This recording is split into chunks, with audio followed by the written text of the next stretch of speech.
પ્રાંતિજમાં ચંદનના ઝાડ કપાયાની ચર્ચાઓ જોરશોરથી ચાલી રહી છે। લોકોમાં એક એવો પણ ગણગણાટ ચાલી રહ્યો છે કે ચંદનના ઝાડ કાપવા માટે કોઈકે 3 લાખ રૂપિયાની લાંચ પણ માગી હોવાના સમાચાર મળી રહ્યા છે। ખેડૂતોએ કરેલી અરજીના કદાચ કોઈકે જવાબ પણ નથી આપ્યા એવા પણ ગણગણાટ ખેડૂતોમાં ચાલી રહ્યા છે।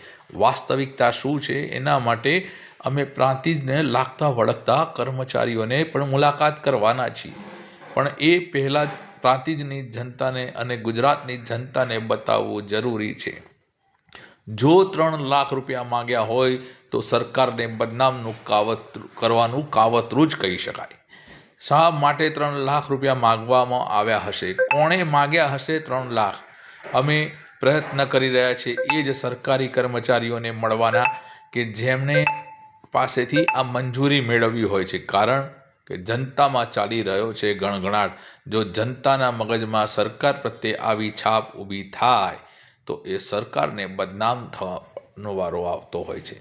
સરકાર હંમેશા સારા પગલાં લેતી હોય છે, એટલા માટે જ આજે બતાવવું છે જનતાને કે કોણે 3 લાખ રૂપિયા માગ્યા હશે। આ જે આરોપ કરવામાં આવ્યો છે, જે ગણગણાટ ચાલી રહ્યો છે, એ સાચો છે કે ખોટો એ બાબતની ચર્ચા અમે એ કર્મચારીઓ જોડે કરવાનો પ્રયત્ન કરી રહ્યા છીએ।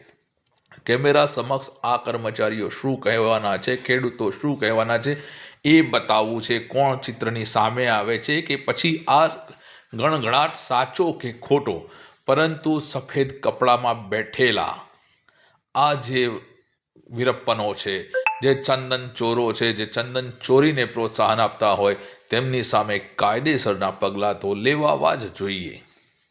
રિપોર્ટર સુનિલ કડિયા, પ્રાંતિજ।